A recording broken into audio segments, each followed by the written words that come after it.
नमस्कार, capital TV में आपका स्वागत है और मैं आपके साथ प्रिया बिस्ट। क्या कांग्रेस नेता अधीर रंजन चौधरी बीजेपी में शामिल होंगे? क्यों अधीर रंजन चौधरी कांग्रेस की टेंशन बढ़ा रहे हैं? ये सवाल इसीलिए क्योंकि इस वक्त पश्चिम बंगाल की सियासत में जबरदस्त नाटकीय मंजर देखने को मिल रहा है। एक तरफ तो सीएम ममता बनर्जी कोलकाता में हुए डॉक्टर केस को लेकर घिरी हुई हैं, तो वहीं दूसरी तरफ अब कांग्रेस नेता अधीर रंजन चौधरी के भी पार्टी से बगावत की तैयारियों को लेकर चर्चाएं शुरू हो गई हैं और बताया जा रहा है कि अधीर रंजन चौधरी कभी भी बीजेपी का दामन थाम सकते हैं। और किस वजह से ये खबरें सामने आई है, चलिए वो भी आपको बताते हैं। कांग्रेस से बगावत के मूड में अधीर रंजन चौधरी, क्या बीजेपी का दामन थामेंगे कांग्रेस नेता? कांग्रेस में नेताओं के नाराज होने का दौर लगातार जारी है। हरियाणा के कुमारी शैलजा के बाद अब बंगाल के कद्दावर नेता अधीर रंजन चौधरी के रूठने की खबर सामने आई है। बंगाल कांग्रेस के अध्यक्ष पद से हटाए जाने के बाद से ही अधीर रंजन चौधरी साइलेंट हो गए हैं। वहीं दूसरी तरफ नाराजगी की खबरों के बीच अधीर रंजन चौधरी के बीजेपी में जाने की भी चर्चा बंगाल की सियासत में हो रही है। कहा जा रहा है कि 40 साल पुराने कांग्रेसी अधीर रंजन चौधरी बहुत जल्द पाला भी बदल सकते हैं। क्यों नाराज हैं अधीर रंजन चौधरी? अधीर रंजन चौधरी ने खुलकर नाराजगी जाहिर नहीं की है, लेकिन बंगाल में कांग्रेस के नए अध्यक्ष की नियुक्ति के बाद से ही उनके नाराज होने की बात कही जा रही है। नए अध्यक्ष शुभांकर सरकार जब 23 सितंबर को कोलकाता में मौजूद कांग्रेस मुख्यालय पहुंचे, तब अधीर नदारद रहे।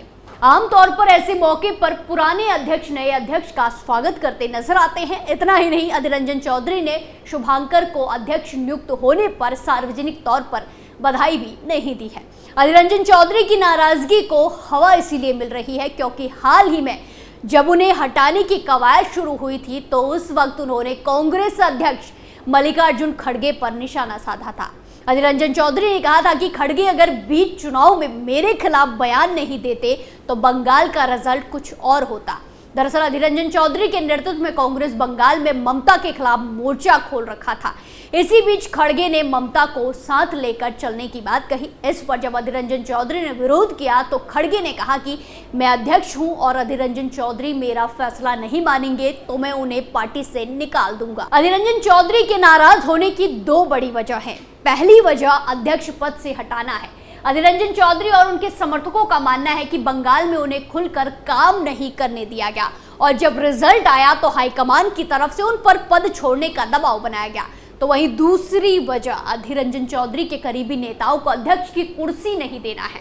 अधीर रंजन चौधरी अपने किसी करीबी को बंगाल कांग्रेस के अध्यक्ष पद पर बैठाना चाहते थे, लेकिन पार्टी ने राष्ट्रीय सचिव शुभांकर सरकार को कोलकाता भेज दिया। अधीर रंजन चौधरी की नाराजगी की एक वजह ममता बनर्जी पर हाईकमान का स्टैंड भी है। अधीर रंजन चौधरी ममता के मुखर विरोधी है, लेकिन कांग्रेस हाईकमान ममता के पक्ष में बयान देता रहा है।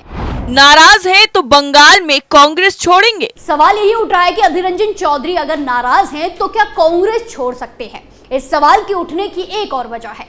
हाल ही में तृणमूल कांग्रेस के प्रवक्ता कुणाल घोष ने दावा किया था कि कांग्रेस की अध्यक्षी जाने के बाद अधीर रंजन चौधरी बीजेपी में शामिल हो सकते हैं। हालांकि अधीर रंजन चौधरी से जुड़े करीबियों का कहना है कि फिलहाल इसकी संभावनाएं नहीं है। अधीर रंजन चौधरी अभी कांग्रेस में कार्य समिति के सदस्य हैं। कांग्रेस कार्य समिति नीतिगत फैसले करती है और इसे पार्टी में सर्वोच्च इकाई माना जाता है। मीडिया से बात करते हुए अधीर रंजन चौधरी ने कहा है कि वो ममता बनर्जी के खिलाफ मोर्चा खोलना जारी रखेंगे। अधीर रंजन चौधरी के मुताबिक पार्टी ने अभी तक ऐसी कोई गाइडलाइन जारी नहीं की है जिसमें ममता के खिलाफ बोलने पर मनाही है। सूत्रों के मुताबिक अधीर रंजन चौधरी पर कांग्रेस की तरफ से अगर आगे की कोई कार्रवाई होती है तो वो बड़ा फैसला ले सकते हैं। टीएमसी को लेकर सामने आई थी तकरार। अधीर रंजन चौधरी लोकसभा चुनाव से पहले बंगाल में ममता के साथ गठबंधन के खिलाफ थे। हालांकि ममता बनर्जी इंडिया गठबंधन का हिस्सा थी, लेकिन दोनों पार्टियों ने प्रदेश में अलग अलग चुनाव लड़ा।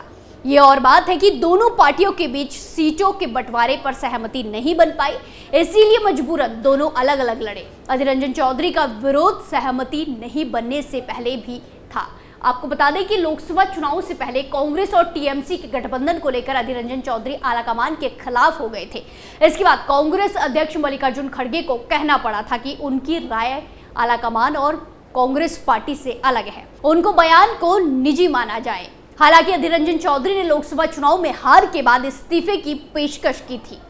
पार्टी का सर्वमान्य चेहरा नहीं थे चौधरी। प्रदेश की राजनीति के जानकारों की माने तो अधीर रंजन से हाईकमान इसलिए भी नाराज था क्योंकि वो पार्टी की राज्य इकाई का संचालन अपने दिल्ली में मौजूद आवास से ही कर रहे थे। उनका पूरे प्रदेश में प्रभाव भी नहीं था। उन्हें प्रदेश में कांग्रेस का सर्वमान्य चेहरा होना चाहिए था, लेकिन वो केवल अपनी सीट तक ही सीमित थे। अधीर रंजन चौधरी ने 1991 में कांग्रेस पार्टी ज्वाइन की थी। 1991 में ही उन्होंने पहला लोकसभा चुनाव भी जीता था। 17वीं लोकसभा में वो सदन में कांग्रेस के नेता थे। वो बंगाल की बहरामपुर सीट से 5 बार के सांसद थे। इस बार उन्हें अपने गढ़ में करारी शिकस्त झेलनी पड़ी क्योंकि टीएमसी ने उनके सामने यूसुफ पठान को मैदान में उतारा था। भाजपा का एजेंट होने का लगाया था आरोप। वहीं बंगाल की मुख्यमंत्री और टीएमसी सुप्रीमो ममता बनर्जी ने अधीर रंजन चौधरी पर बार बार भाजपा का एजेंट होने का आरोप लगाया है। दूसरी तरफ इस आरोप का खंडन करते हुए अधीर रंजन चौधरी लगातार दावा करते हैं कि टीएमसी राष्ट्रीय स्तर पर भाजपा की बी टीम के रूप में काम करती है।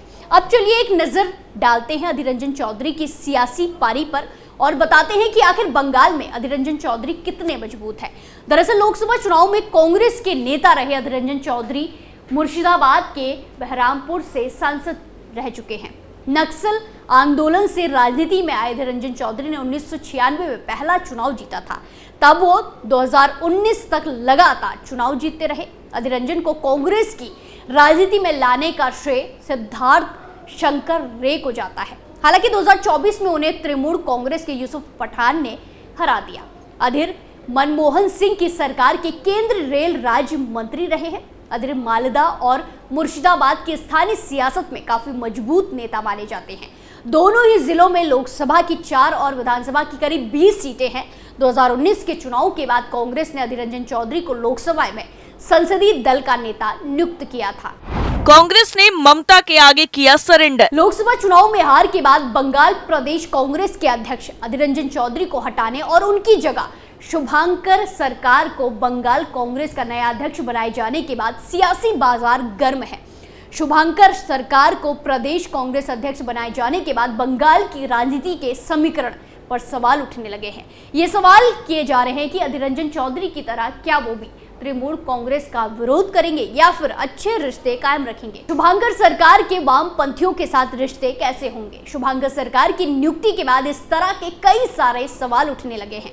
वैसे शुभांकर सरकार ममता बनर्जी के साथ गठबंधन के समर्थन में रहे हैं और जब अधीर रंजन चौधरी ने लोकसभा चुनाव में तृणमूल कांग्रेस के साथ गठबंधन का विरोध किया था तो शुभांकर सरकार ने समर्थन किया था और ममता के प्रति नरमी और कांग्रेस नेता राहुल गांधी से उनकी नजदीकी उन्हें प्रदेश कांग्रेस अध्यक्ष की कुर्सी दिलाई है। शुभांकर ने सरकार से कहा, मैंने कांग्रेस के हर नेतृत्व से बात की है। मुझे लगता है कि पश्चिम बंगाल के लोग कांग्रेस को चाहते हैं।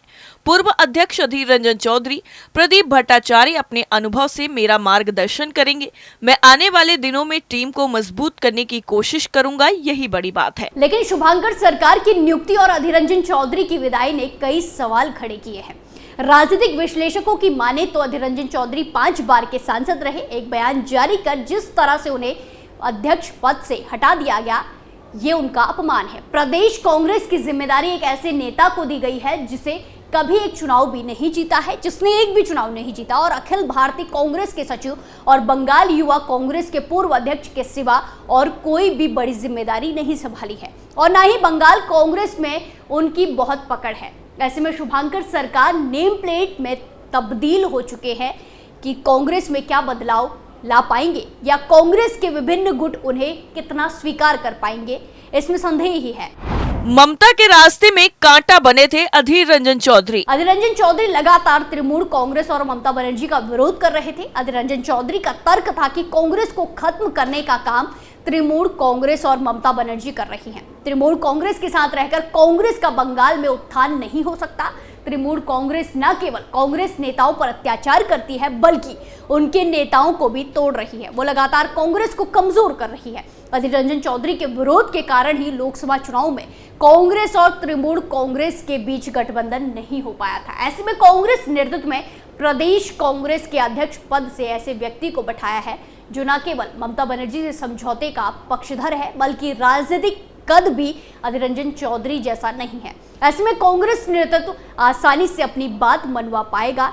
लोकसभा चुनाव में कांग्रेस की जिस तरह से ताकत बढ़ी है और प्रस्तावित विधानसभा चुनाव हरियाणा, महाराष्ट्र और झारखंड से कांग्रेस को आशा है कि उसकी ताकत बढ़ेगी। ऐसे में कांग्रेस को राष्ट्रीय राजनीति में तृणमूल कांग्रेस को जरूरत होगी और शुभंकर सरकार को प्रदेश अध्यक्ष बनाकर कांग्रेस ने आगे की रणनीति की पृष्ठभूमि तैयार की है कि भविष्य में यदि कांग्रेस को तृणमूल कांग्रेस की जरूरत हो तो वह आसानी से मिल जाए, क्योंकि कांग्रेस नेतृत्व का मानना है कि फिलहाल बंगाल में कांग्रेस अपने बूते पर विस्तार नहीं कर सकती है, उसे तृणमूल कांग्रेस की जरूरत है। लोकसभा चुनाव में तृणमूल कांग्रेस ने जीत हासिल कर ये साबित भी कर दिया है। ये पूछे जाने पर कि क्या वो नियुक्ति पर कुछ कहना चाहते हैं, चौधरी ने कहा कि मैं कुछ नहीं कहना चाहता, कोई भी अध्यक्ष बन सकता है।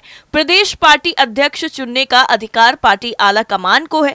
यदि उसने एक पार्टी अध्यक्ष का चयन किया तो कोई मुद्दा क्यों होगा, मुझे कोई आपत्ति नहीं है। यानी कुल मिलाकर पश्चिम बंगाल की सियासत में जबरदस्त तरीके से उठापटक चल रही है, जिससे कांग्रेस पार्टी में हलचल तेज है और अब सबकी निगाहें अधीर रंजन चौधरी पर टिकी हुई हैं। क्या वो कांग्रेस छोड़कर बीजेपी का दामन थामेंगे या नहीं, ये तो वक्त बताएगा। इस स्पेशल स्टोरी में फिलहाल के लिए इतना ही। बाकी तमाम खबरों के लिए देखते रहिए कैपिटल टीवी। नमस्कार।